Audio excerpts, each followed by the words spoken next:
G'day, folks. If you can put your names in the chat to say Kylie can see who's actually on, because we're just trying to perfect this, and I can't see the chat, so.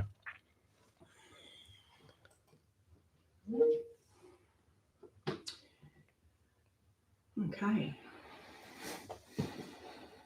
Got you two ways now.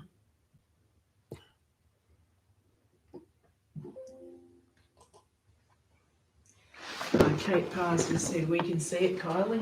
Good. Good start. Need these things too.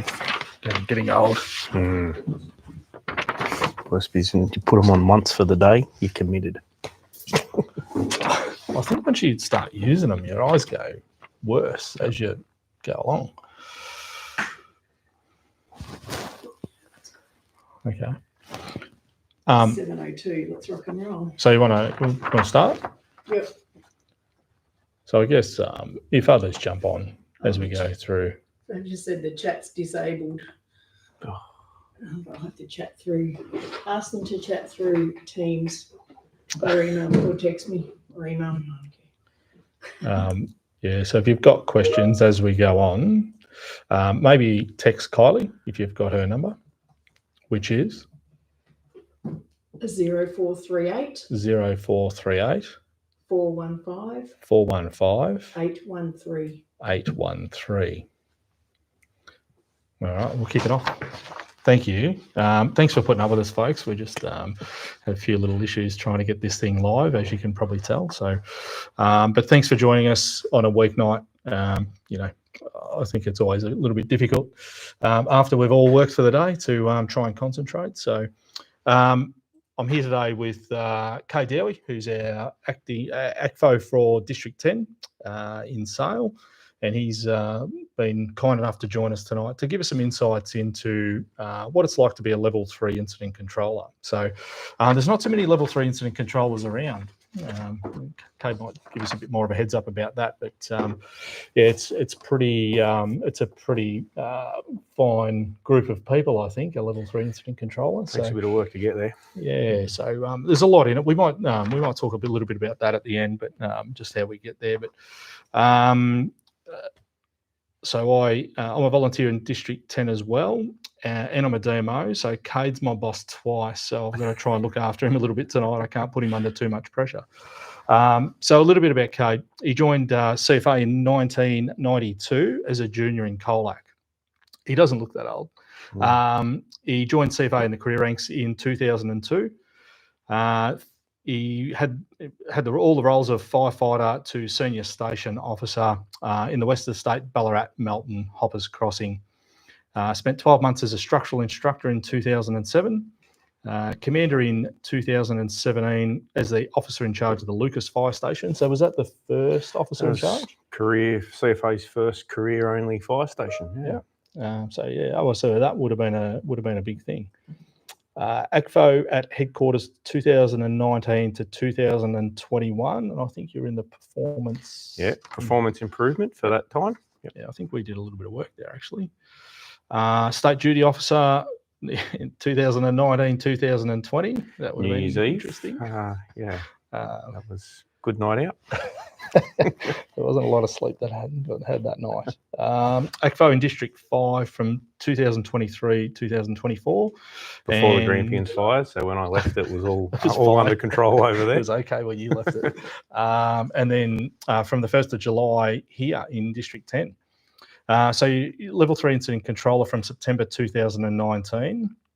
And some of the roles you've played are the Southwest Fires 2017, Hepburn Evacuation 2019. Was that fire or flood? That was a fire, yep. Northeast Fires 2020, the Victorian Floods 2022, and the Grampians earlier this year. And also Regional Controller in 2024. So he's got a Masters of Business Administration in 2021, Master of Disaster Risk Reduction and Environmental Sustainability. That was this year. You're a qualified motor mechanic, like all the good people. Like all good people start there. And personal trainer. So you're married to Joanne, got 3 kids, Connor, Jaron, and Kiara. You're not good at golf, but you try. Yeah, that's like most people. Yeah. And you're training to track a coder in 2026. That's pretty cool. Yep. What's that involve? At the moment, lots of walking and just started to get a few overnight camps in with a backpack and a tent and try and get some hills in, which is pretty good to be in this side of the state. There's a few hills around, so it's working all right. How many nights to do Kokoda? Kokoda's 9 nights and it'll end on Anzac Day next year. So my brother and I are going over to do that. So a bit of something to aim for, you know. Got to have some goals outside of just work and Absolutely. So yeah, it should be pretty cool. Yeah, that will be good. So we're here tonight to talk about your incident controller role as a level 3 incident controller. So, and you've obviously got a fair amount of experience in that role. So, when you walk into an incident control center, so for people watching, an incident control center is where everyone sets up to run the command post, I suppose. All your IMT functions are run out of an ICC. So, and they're set up around the state in purpose-built facilities. So, so when you walk into an ICC, how does it, an already operating ICC, there's an event happening, how does that differentiate to setting one up from the start? Yeah, they're 2 different beasts, really. If you go into an ICC on a stand-up day and you kind of walk in at 9 o'clock in the morning and your team's all been pre-organised by multi-agencies, it's a really different beast. So you get the opportunity to talk to people about what their key roles are. You sort of set the battle rhythm for the day. You know, we'll meet here and lunch will be at this time, and we'll go through some engagement with regional controllers and all sorts of things. So it's a really long sort of slow build up into the ICC and how the IMT functions. So you have a much better opportunity to lead into the day. Usually if an event starts, we'll shadow it for a little while and we'll sort of, you know, see what the incident controllers are doing on the ground, and a good opportunity to build the ICC with the event. On the other case where you walk in and the event's already been running, whether it's short term or multiple days in the campaign space, you've got to walk in, you've got to get your head around the job. And usually, you know, I'll go in the day before and I'll talk to some of the people who are operating in the space, and you get a bit of an idea of what the situation is, some of the challenges, some of the dynamics within the team, really big focus on what the community's going through and what they need. You go in the next day, and depending on whether you take the whole IMT in or you just go in as an incident controller, again, some of the dynamics change about what you need to do. But that the relationship piece is always the first piece that you work on, irrespective of whether the job's going or whether you're setting up from scratch. Yeah, that makes sense to me. Yeah, absolutely. So let's talk about an IMT and the roles within an IMT, because a lot of people probably don't understand the different roles and what they do and what they're responsible for. So, yeah, so the IMT structure is pretty much always the same, whether it's a fresh start or whether you're campaign. But I think most of our people understand operations, and that's about how we move fire trucks around and how we try to combat the emergency event, whether it's fire, flood, any other hazard. Logistics plays a really key part, and they're the backbone, I reckon, of the IMT space, and they're really undervalued. But they're the ones who find everything from accommodation for our people to buses to move our people around. They manage the medical unit, they do staging areas, they do all range of behind the scenes stuff, and they're super critical to make the IMT work. Food. You know, so they're the ones who get the blame when things go wrong, but they're really heavily interconnected with everything else in the IMT as well. Yeah. So the planning unit, really important part about situational analysis. So they're the now, soon, later team. They've got to understand what's happening right now. They've got to be able to forecast what's going to happen, and they've got to be able to do the whole, you know, make sure the incident knows what's going to happen, what resources we're going to need, how that might feed into the public information space. So that planning space is really the now, soon, later is a really easy way to think about that. Public information, really massive responsibility. You know, CFA, as all the other agencies, has legislated responsibility to provide good and accurate information to our community. The public information is the arms and legs of that public-facing stuff. So we always get criticised for getting the public information wrong. Probably the thing, Steve, that's really critical in all of those roles is none of them can function in isolation. The incident controller carries the responsibility to make sure all of those functions are working properly, but without logistics doing the backbone, without planning doing the now, soon, later, without operations doing the suppression or the activity, and public information, keeping our public face, public information out there and accurate. They all really heavily interconnected, and not one of them can function by themselves or in isolation of each other. Yeah, that makes sense to me, absolutely. So the public information, would they organise things like community meetings and those types absolutely. Of so public information, everything from what goes on the app, the emergency app that pings on your phone, that's all comes out of our public information unit. They organise the community meetings. They'll prepare speaking notes for incident controllers and the like. They'll be really well connected with our media outlets, so ABC and any of those sort of things about the media. They'll organise the media interviews, and they'll get John Fain on the radio at 7 o'clock in the morning, or whoever it is. So they do all of that. Lots and lots of behind the scenes stuff that the public information do, as well as the polygons and the warnings and that. But they're a really critical part to supporting incident controllers and making sure our messaging is consistent. And the old look out the window test, public information says evacuate now, and you look out the window and there's no smoke. Our community lose faith in us. So the public information do a really key part in making sure the experience that our community is having aligns with the messaging that we're telling them from the Incident Control Centre. There's a lot of moving parts there. There's lots of moving parts, yeah. And like you say, if one part of that team's not functioning in relation to the other, it's very easy to see. So that's it's good, insightful information. So a job like the Grampians and your incident controller role at that fire event compared to the Echuca flood event, how does that differentiate? They're different. Obviously, they're different hazards, but the events run at different speeds as well. So my experience in the floods, I think I did 4 rotations, either as deputy incident controller or incident controller. The community hurts much differently in a flood than what they do from a fire. The needs of the community change. The experience they have changes. Our IMTs, incident management teams, run differently as well. The logistical components are different. The public information stuff's different. So they're massively different beasts, although they operate under the same principles. And the real challenge for the incident controller, apart from we operate under different legislation, we use the same set of joint standard operating procedures to implement that. But under the flood environment, I would operate under the legislation of the SES. Under the Grampians fire, we operate under the legislation of CFA or FFMV. So there's some complexities there that the incident controllers need to have their head around. But the really challenging space is the community needs different things. They need different information. They need different and varying support.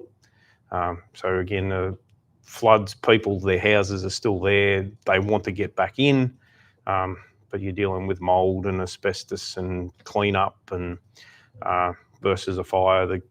Fire goes through and it leaves a different impact on the community. So again, it'll come pretty consistent in most of the messaging that I talk about. The leadership, the incident control, it doesn't matter what it is. If you can't connect that to what the community needs, then you're going to miss the mark. So the key part is really understanding what it is we as an incident control centre need to do to support our impacted community, and you adapt that irrespective of whether it's fire or flood. But those two situations are massively different beasts.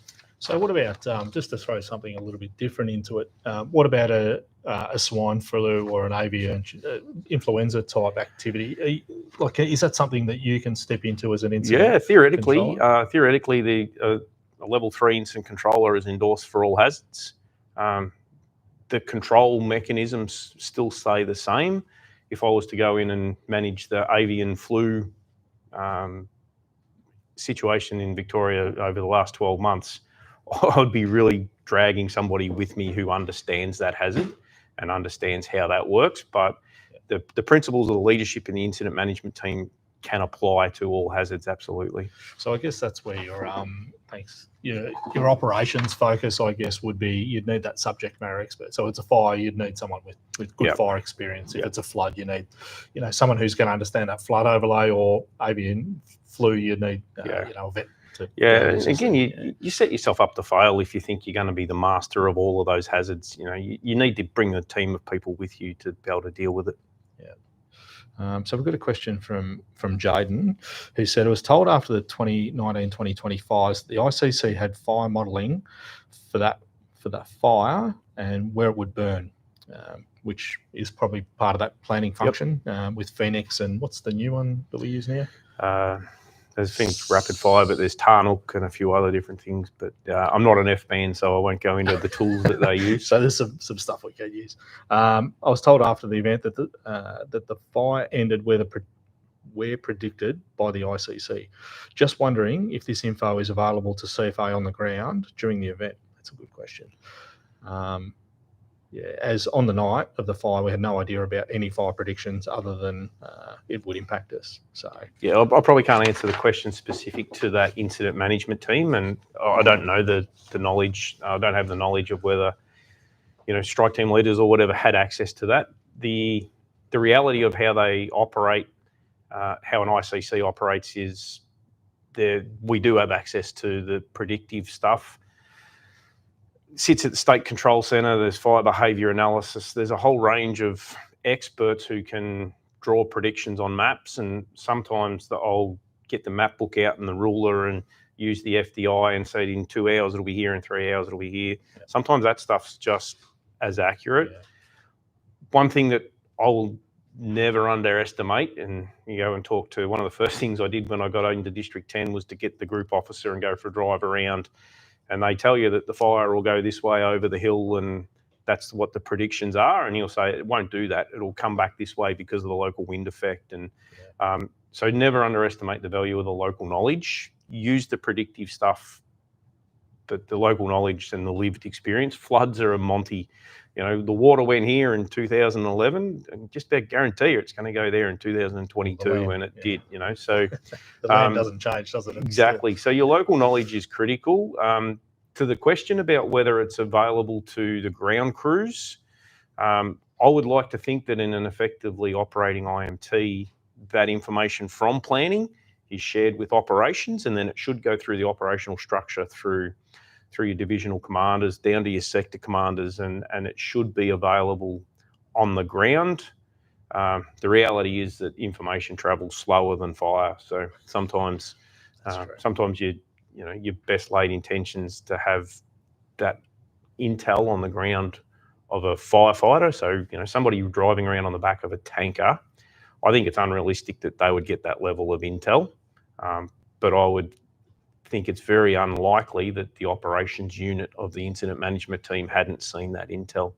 So again, maybe the next question is, what would you do different if you had that level of predictive stuff?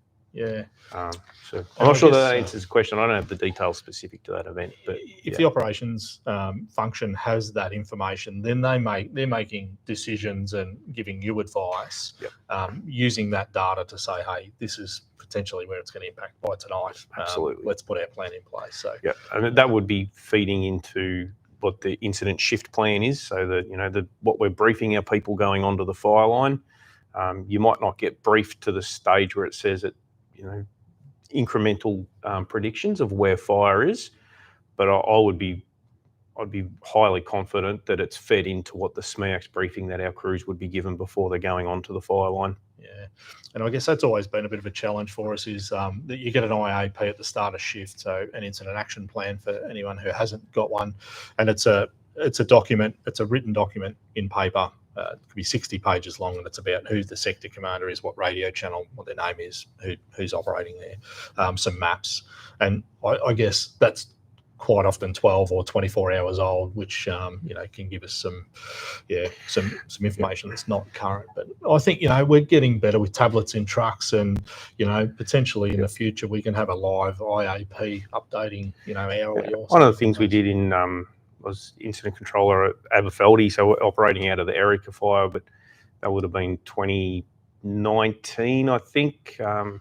yeah, we actually put some QR codes out that link directly into the shift plan. So as the shift plans were getting updated in the on the line system, people could QR code, off the fire line directly into a shift plan. So there's things that we do that we're trying to get better at, but live information is a real challenge for fire services, not just CFA. Yeah, absolutely. And communication, obviously, like that Aberfeldy fire, there's not a lot of phone service or internet coverage, so can be a challenge. You sort of can't upload live data from the fire ground and get it back to the incident controller in a good manner either. So, yeah, that's tough. And the flip side of that is, the incident control centres are so reliant on feedback from the fire line. So, we need our incident controllers and sector commanders to be putting in timely and accurate situation reports. Yep. So it's one thing to say the IACC doesn't know what's going on, but if information's not flowing back into them, they can't make or adjust their decision making either. So it's really critical that information goes up and down, not just expect it to come out of the ICC as accurate. So I guess for me, as a crew leader on the back of a tanker, we're operating in an area of operation, and I noticed that the fire spotted over the Barkley River jeep track. So that is something that I should feed back probably into my strike team leader. Absolutely. So that you can make a decision looking at your map going, we hadn't thought it had spotted over this. And even snap a photo with it on your phone. And again, whether we should or shouldn't have phones is probably a whole nother issue. But anything that you can do to get live intel, live fire situation back into the operations unit is going to make the fire go better. It's going to make the decisions better in the incident control centre. Or the prediction said it wasn't going to jump, and you've got a photo that says it already has. Well, changes the plan. Changes the plan. Yeah, and the old plan, do, check, adjust is a live thing. Yeah, and I guess it's the same as at every job that we go to. You do a size up, and you require information to gather, to make that judgment on what your plan can be. And, absolutely. I suppose there's a lot plans more aren't plans shouldn't be made at 6 o'clock at night and they're good for 24 hours. The plan's got to be based off what the now soon later team have done in the planning space, supported by logistics, implemented by operations, and aligned with our public information. But again, fire doesn't always do what we tell. So we've got to maintain that. We've got a CFA value of adaptability. We've got to adapt to the situation and make sure that we change the plan can change. I reckon we've just scared most of these people. They're all thinking, I'm not going to be a level 3 incident controller ever. I'm there. I'm not going to be a level 3 incident controller. So we've got another one. How would you manage the lack of communications to and from the fire line in the ICC?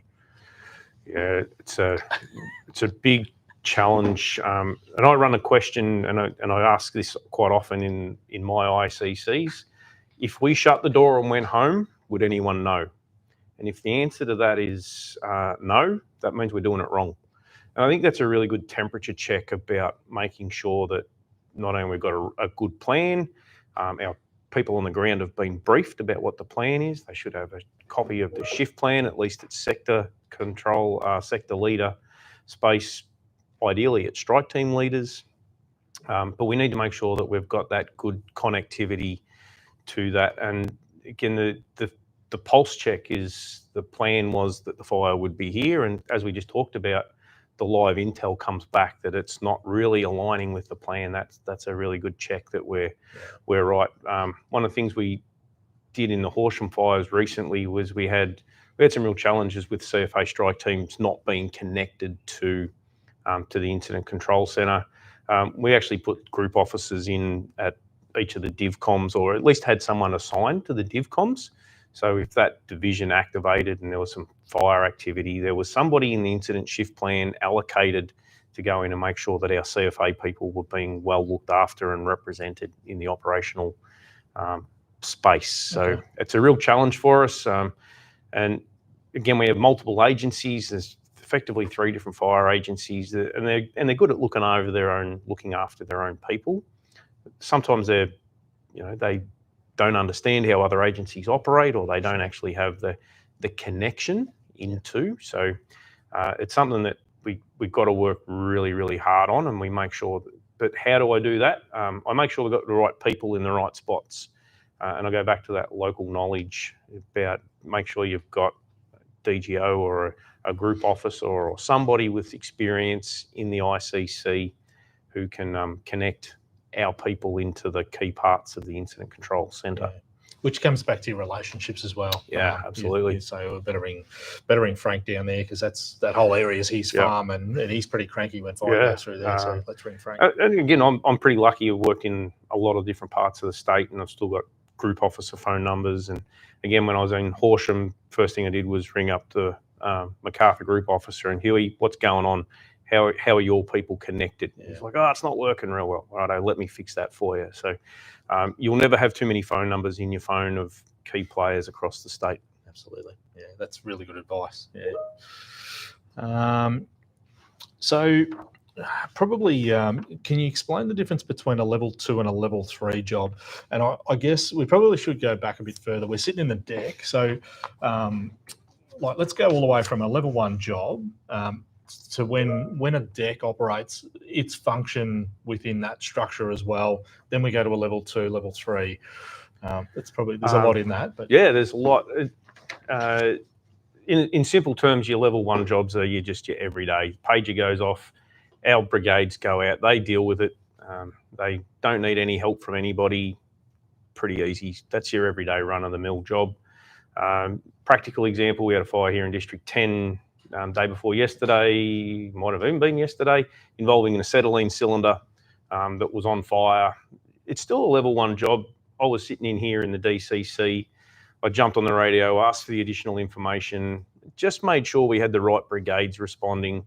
So that's the role of the DCC, particularly in the summer space, is not call the shots, but just keep a bit of an overview, make sure we don't have 2 trucks going out of a 2-truck brigade and leaving a township empty, and just keeping the finger on the pulse in some of those things. So one of the things, I guess, there is, someone's made tankers 10 or 15, but they've still only got 1 FCV, or they haven't called the big fill or the rehab. That's the sort of the oversight from here. Absolutely. To just, hey, let's get one. So again, we have some principles of operations we use in District 10, but the first thing is, whose fire is it? If we're supporting into FFMV, we need to make sure we've got our people on the right comms channel, so they're talking to the one incident controller and some of those things. So that's the role of the DCC and the duty officer to really help our people on the ground. So I think about this in a real term. Back before Black Saturday, CFA did operations. We would put people on the fire trucks and we would go out and we'd say, protect that house and drive down that road and look after this asset. And we were fantastic at that. But the emergency management place has grown a little bit. So now there's public information and there's traffic management and there's media and there's school buses and there's all these competing priorities. It's really big to expect, Steve as the group officer sitting in the front of the tanker, concentrating on the fire, putting the house out, to remember all of those other things. Yeah. And that's really where the level 2 job starts to come in. So when you need to have an emergency warning, when you need to have Victoria Police turn up to help you with traffic management, you might need some catering, you might need some plant to knock down a tree, and you need some support. I reckon that's probably the easy way to think about what the level 2 job is. Yeah. You can still handle it. The incident control is still on the ground, but we're going to tip some people in to help, or some resourcing in behind. So it's the back end stuff. It's organising the shift change. It's organising the next group of people to come in. And absolutely. And then you go into that level 3, and that's the Grampians fires, where you got hundreds and hundreds of, I think on one of the days I was incident controller over there, we had 780 odd people on the fire, between the fire line and the incident control centre. Yeah. That's clearly a level 3, high level of complexity.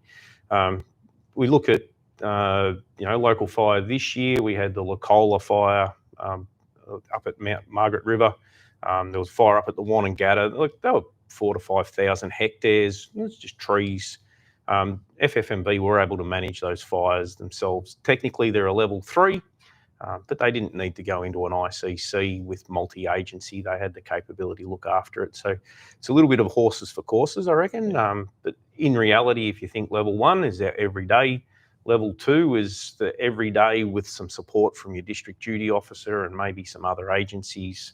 And then level 3 is it's bigger than Ben-Hur. It's going to go for a couple of days, and you're going to need lots and lots of help. And so I guess you'd scale up your level 3 IMT would scale up, depends on complexity. So you talk about the Wanangata, there's nothing there, it's going to burn. We're not going to put it out. Yep. We do some mitigation to try and guide the fire into where we want to guide it. But if it was burning into a township, a Dargo or a Lacola or a Glen Maggie or one of those the fringe, it's going to impact some community infrastructure, then I guess the complexity changes and you grow your IMT. Yeah, absolutely. To manage it. And that, again, I think these people will learn about the principles of AIMS in the near future, but the principle of AIMS is scalability. So we use the same principles for the level 1 fire as we do the level 3, and we just add in the extra pieces as needed. So a fire of the Grampians might have every aspect of the AIMS in place. A fire of the Wanangata might have planning and logistics and operations, and there was no public information needed. They just managed it from in-house or through the existing arrangement. So you build the incident management capability to suit the event, and you put the pieces in as you need. Yeah, that's good, because a lot of people would sort of say, geez, there's a big fire going, but they haven't requested us. But, and then there's some the Victorian Operations Handbook if anyone wants some really good reading to help you get to sleep of a night. But there's some really good simple explanations in there about level 2 and level 3 and how, again, you can go into line of control and agency control and all sorts of complexity. All that stuff's explained in a pretty easy, available handbook. It's on the intranet, and there's printed copies of it around, but won't get too far into that tonight. So what about, going off script a little bit, what about in the structure space with level 1, 2 and 3? So if, the local, central business district sort of caught fire and then expanded, that could easily be a level 3 event. Yeah, absolutely. But it scales up, I guess, a lot quicker than what a wildfire event is, because a wildfire event, you can sort of see it coming, you're ready for it, it's a hot day, there's a little fire that's grown, you're sort of ready for it. But right now, there could be a plane crash on the centre of town, and it's gone to a massive event. How do you scale up for a level 3 event like that, or a hazmat or something like that?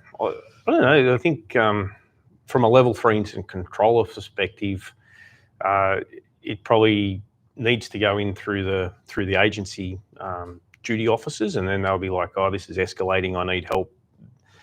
It's probably then when it trips into the level 3 space that the regional agency commander or the RAC might actually say, "Hey, look, we need to bring in a level 3 IC for this." I think that's pretty rare in the structural environment. We tend to have really good ability, and again, they're relatively short duration. So, significant structure fire might meet the definitions of a level 3 job, but we probably won't necessarily bring in, an endorsed level 3 incident controller to take it over unless there's massive community consequence. So again, I think it scales up and down a little bit depending on what the event is. So how many level 3 incident controllers have we got? So within FRV, CFA? I don't know the exact number off the top of my head. I know the numbers are declining as our senior people start to retire out of the seconded space, out of the FRV space. I think there's room for some more, but I don't know. At a guess, I reckon there's probably 40 to 50 across the state in the multi-agency space. Again, in CFA across District 10 and 11, I think I would be the only level 3 in Districts 10 and 11. So I think a lot of the commanders are like a level 2 ops or Yeah. level 3 ops Yep. qualified, Yep. but not necessarily. Yeah. So what's it take to be a level 3 incident controller? Surprisingly enough, it's easier to become a brain surgeon than it is a level 3 incident controller under the current arrangements. But ultimately, if you look on the pathway on the intranet, there's some clear pathways, but it's a prerequisite. Obviously, aims. You need to be level 2 or level 3 ops or planning. There's a few other prerequisites there, but ultimately, what it is, it's about get yourself out there and get some runs on the board. So I started my incident controller journey in about 2015 when I was doing some commander work out of Ballarat, out of the Ballarat ICC. I spent some time at the Southwest Fires on St. Patrick's Day. I come over here and worked at the Aberfeldy Fire. So it's about getting some runs on the board, and that's ultimately where you get the skills. The qualifications are quite easy, relatively easy to get. They're defined training courses. But it's really, you've got to get yourself into the ICCs and stand-up days in multiple hazards. Again, you need to have experience in floods and fires. You need to have some experience in community engagement through community meetings or those sort of things. But ultimately, it's about a suite of broad experiences. The endorsement process is then through district ACFO will be able to help you out through that if our volunteer members are keen. It's a fair body of work, to be honest. I think, like I said, I started in 2015 and I got endorsed in 2019. Yeah. So it took me a while to do. It's a real challenge for our volunteer members to get that degree of exposure. A bit of mentoring. So, if I've got a strike team leader's endorsement, can I be a mentored level 1 ops at night shift for a wildfire? Yeah, absolutely. And I think that's where we need to be moving our people to. CFA is really good at bums on seats in fire trucks, but when we get to an age where you can't get on the fire truck anymore, we haven't actually developed our people to utilise their skills and knowledge in the ICC space. So it's great that our people want to be on the fire line and they want to be strike team leaders and they want to be sector commanders, but the time to start the incident control journey is now, not when you've finished doing all of that. So we've got to get that balance right about how do we get our people into this space, 5 or 6 years before they finish on the fire truck, not when they finish. Yeah, right. That's and I think a lot of our emerging leaders are probably just starting their journey. So, Yep. But that doesn't mean to say that you can do both. You can still do some time on the fire truck, but if you don't build your skill set and there's qualifications, there's knowledge, skills comes from the knowledge, but the experience piece is the hard bit to get. Yeah, you got to make yourself available and get into the IMT, into the ICC, and it's even harder now with some of the state arrangements. We might not see an ICC in District 10 or 11 until it's a high risk fire day. Yeah. Then we need bums on seats. So it's going to be challenging, but we actually need people to proactively make the decision that that's the space they're going to move into. I think it's good. We've got some District 10 people, but as well as District 11. So I guess, if your group's not involved or your brigade's not involved, and there's an ICC running, talk to your commander or the district and say, hey, I'm from Sarsfield, but I know there's a fire at Lacola. Can I go to Hayfield and, and maybe the first space is get into the DCC and support the duty officer and just get an awareness of that, that incident management stuff that I spoke about before, about how do you organise catering and how do you organise buses and beds and community warnings and all of the things that support our people on the ground. That's probably the entry level to decide whether that's the space that you want to play in and whether you want to support. It's understanding the systems, I suppose. What part of MCOP you're looking at today, and and that's a completely it's a new and evolving space as well. There's always a new computer system that comes out each. The future of emergency management, if you don't like computers, it's probably not the space for you. That's the reality of it. You need to be able to access information off EMCOP. You need to be able to punch out a couple of emails, in relatively good time. And so that's a skill set that our people need. Yeah, for sure. Absolutely. Yeah, it's a good conversation. So the participants have done a HBDI and discovered how they work under pressure. So what processes do you follow when you're making high consequence decisions under extreme pressure? So I'm pretty yellow in the HBDI. I'm a bit of a blue sky thinker, for want of a better term, and my default position goes back into more red under pressure. So just as a reference for people there. The key to decision making under pressure is the work you do before. So I think about this as positioning.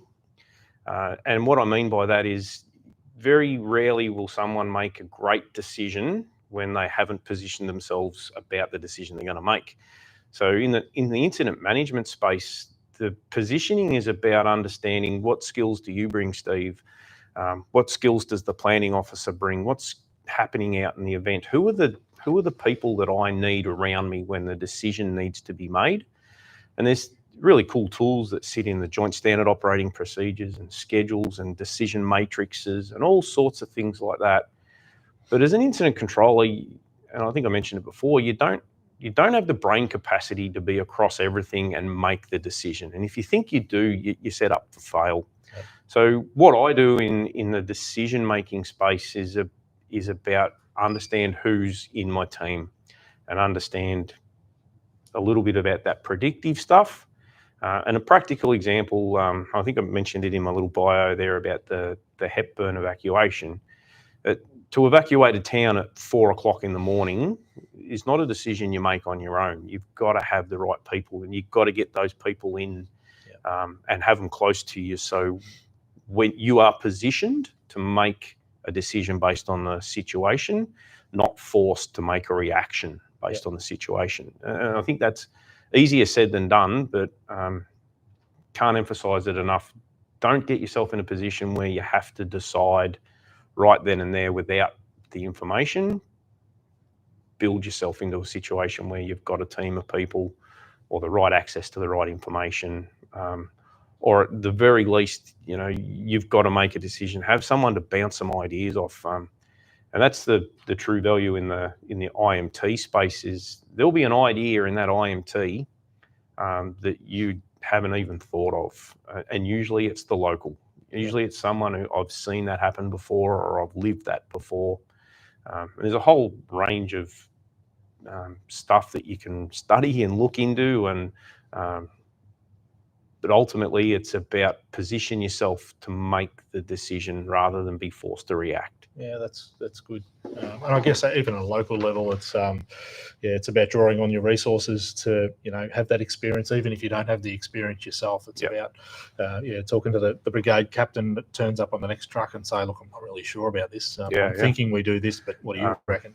And again, there's a whole range of studies and stuff in this space, but we find ourselves in either the thinker or the doer mode, and if you're on the back of the fire truck and you've been tasked just to do, that doesn't mean you shouldn't be thinking. So we need to be creating an environment where not only are you doing, but you understand the why. So and the same thing, if you're the thinker, if you're the the leader, if you don't understand the how and what it is our people are doing, you're going to end up in a poor position. So it takes both the leader and the firefighter, to be working together and to be linking in with the incident management team. And we talked about that before, about the importance of information flow up and down, and that's about understanding as well. So I guess in an IMT, for a day shift, you've got all your department managers there. How do you structure that? Do you have a 9 o'clock and a 3 o'clock briefing? Do you meet with them individually off, out of that meeting as well? Or? Yeah, so I have a pretty standard model that I've built over the years, but I use it in my day-to-day operations of my district. I use it in my incident control space, but I talk about structure, I talk about connection, and I talk about goal. And three things. People will always remember threes. There's three little pigs. There's three. Everything comes in threes. So three things is really good. So structure is about making sure people understand their role. So if you're the planning officer, what is it you're expected to do? You understand your responsibilities, but you understand what everyone else does as well. So if you need to know what buses you go, I go talk to the blue team in logistics. So structure is about understanding how the team's set up. The connection piece is about understanding how they interconnect. So if we expect the blue team to order buses, well, the yellow team need to tell them how many people are coming so they know how many buses they need. So that's the connection. Yeah. And connection's also about communication. So communication's a really broad subject, but it's about how you communicate as well as what you communicate. Yeah.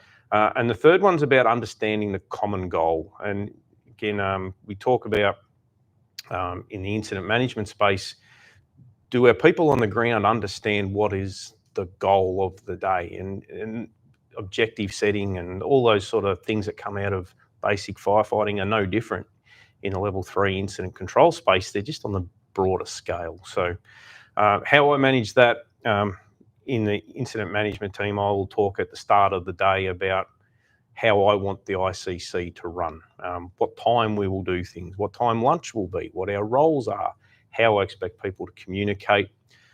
We talk about the goal for the day. So if we're set up for a hot day, the goal for the day will be within 90 minutes of a fire start, transfer of control will happen and we will be ready to go. That's the first goal. But everybody knows what that is, and then you have the ability to go, are we on track? Because there's nothing worse than going, the goal is the fire goes out, but you never actually get to that. Yeah. So you've got to have a goal that you can actually measure along the way as well, and not just measure as an output. Yeah. So, and that makes really good sense, I guess. If you're operating in here and Kylie's behind the desk, she's running a part, I'm running a part, you're the boss, and we see Miles in here and he's setting up for something where Kylie and I are going, what's Miles doing? Yeah. At least if we're all on the same page, we can go, it's time. This has happened now. Yeah, absolutely.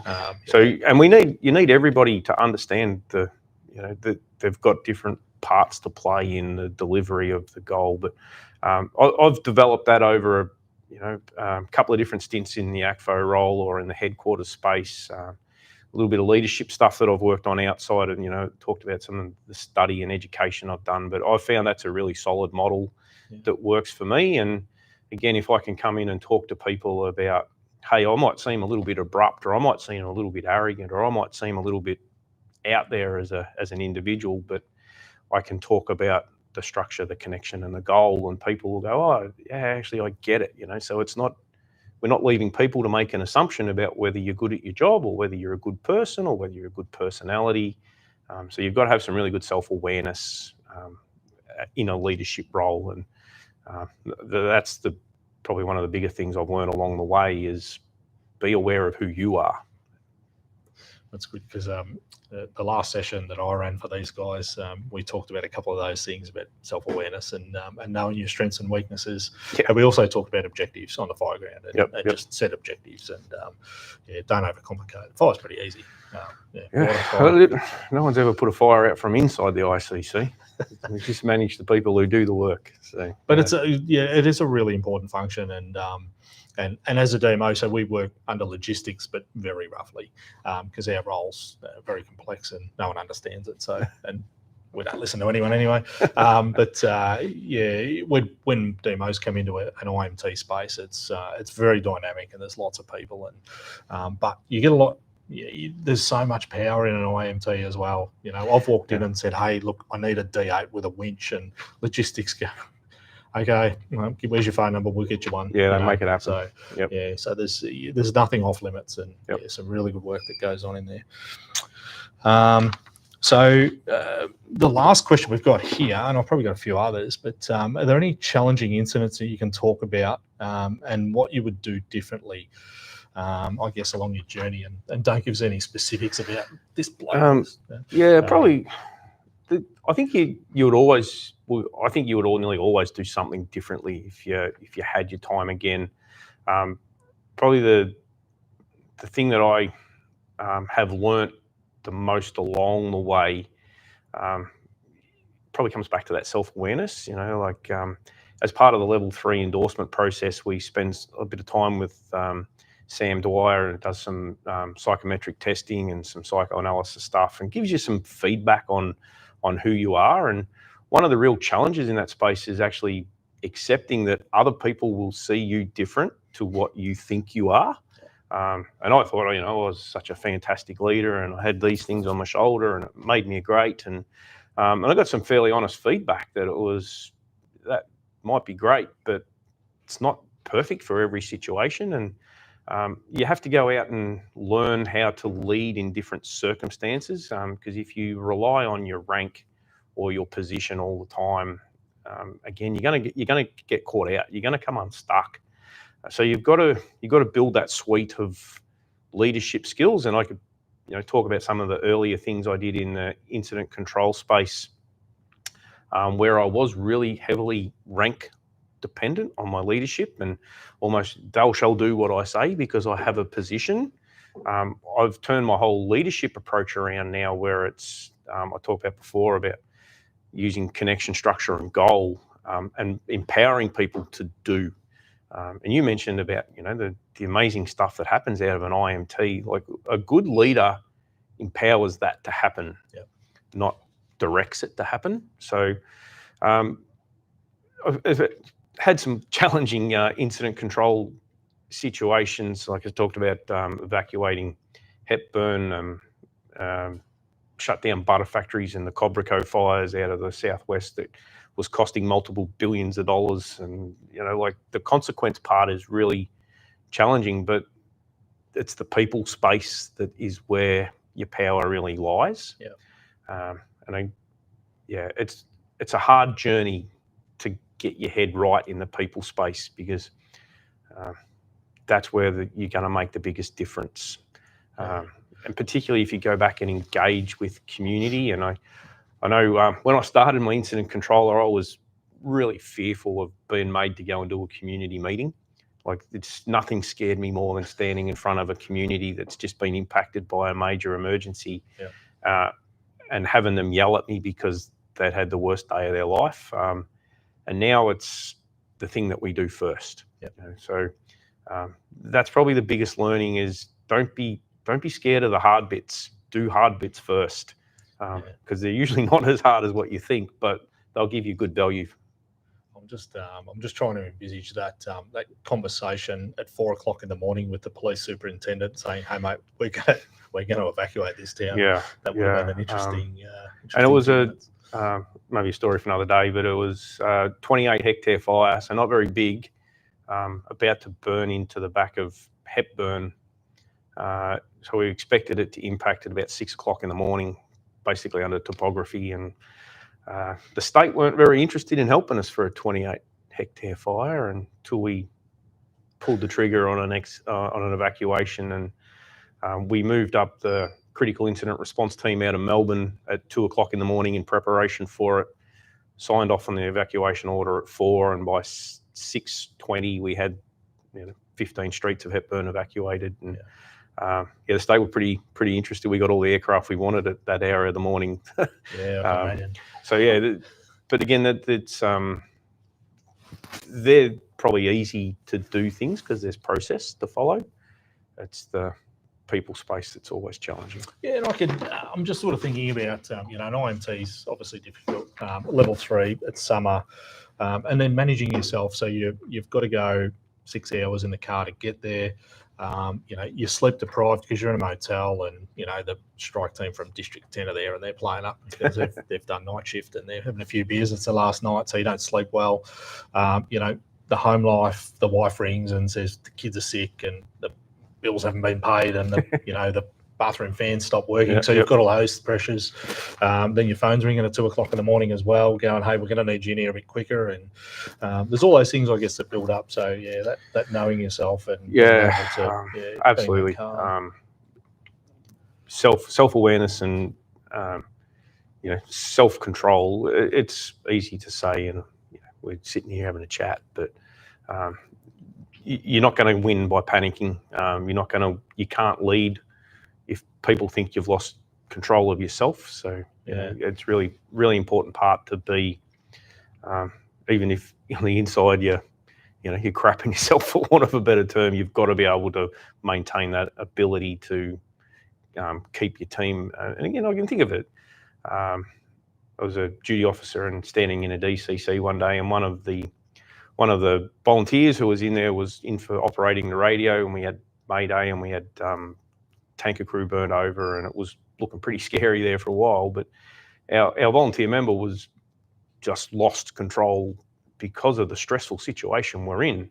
And it was, again, there's no point yelling at them or abusing them or hurling. It's like, hey, Steve, appreciate you're on a bit of pump there at the moment. How about you just go for a walk outside, grab yourself a bottle of water. So it's about maintaining control of the situation, and that's sometimes really hard. Yeah, for sure. I think one of the best lessons I've learned is about understanding that people's external influences play a big factor. So, absolutely, they do. On day one of your IMT, your ops person's joking around, "G'day, mate. Yeah, we're gonna kill it today. We'll be really across this." And then the next day they're grumpy at you and go, "Well, mate, you just leave me alone. I'll do my job. You do usually, yours." And that's in personal life as well as Absolutely. IMT. There's usually something going on in their world that's not about you. Yeah. And I think as humans, we instantly go, "Well, geez, what did I do there? Have I done something wrong?" Yeah. And that's understanding yourself as well. So, yep. Yeah, really good insights, mate. Have you got any lasting comments, I suppose, that you could sort of feed to our team? I think the challenge is don't do what everyone else has done and think that it's going to work for you. You have to find your own way to lead. Everyone's got different personalities and different skills and different strengths. But if you just grab Steve's model or you grab my model and go, "Oh, he said connection, structure, and goal, I'm just going to do that," it's not going to work. So you have to find your way to lead. You have to find what works for you. Some people will be more red and have a more humanistic approach, and some people will want to know the how. And I'm much more in the yellow space, and people come to me and go, "Data," and I was like, "Yeah, I don't care. Here's what I want you to do and how I want you to make it happen." So be okay with being you, and try. But I say to my team here in District 10, and I say it to the DPC here, and be brave and make a mistake, because if you don't make a mistake, you're not trying hard enough. But don't make fatal mistakes. Don't overcommit. But have a crack, because it's the only way you're going to learn.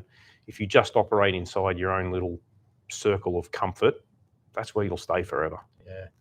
Yeah, it's one of the things we talked about in the last session was, just have some confidence. No one's actually got it. It's we're all faking it. Yep.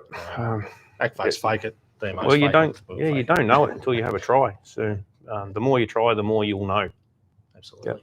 Very good, mate. Thank you.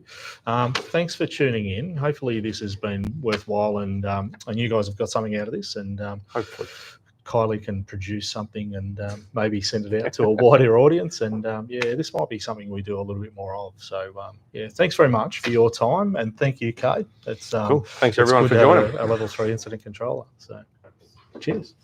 Let's see if we can stop this.